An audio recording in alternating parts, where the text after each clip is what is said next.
How do you choose a realtor? You want to buy a house, you think you need one, but how do you choose one? Let me go through a scenario and kind of give you some tips on how to choose a great realtor. So let's say you've decided you want to dip your toes in the market and you decide to go to an open house because you see this house that you think is cute. So you walk in and you're meeting the realtor. Some of the things that you need to be thinking about are they competent? How will they communicate with me? And what is their character? Let's break these down. Competency.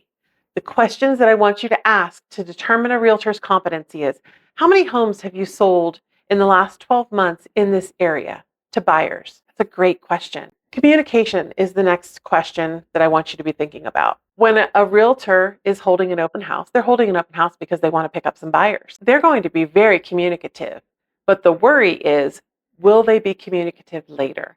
I've heard too many stories of when someone puts in an offer, the agent just ghosts them and they don't hear from them for days. They have no idea what's going on with their offer and they're sitting around wondering. They're texting, they're calling, they're emailing, they're not getting any response.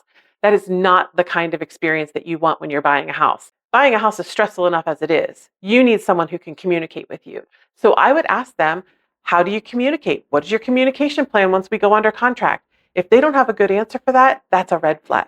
And the final criteria that I want you to look at is character. You need to know if you can trust this agent. You need to know if they've got the character to point something out to you that you won't like to hear, but you need to hear because it's vital to your success in the purchase of this home. That's really, really pivotal. I'm a pretty straight shooter. I will tell people my opinion because that's what they pay me for. I've got years of experience where I've seen things gone sideways, and so I can help prevent that with my clients, and that's what you're looking for.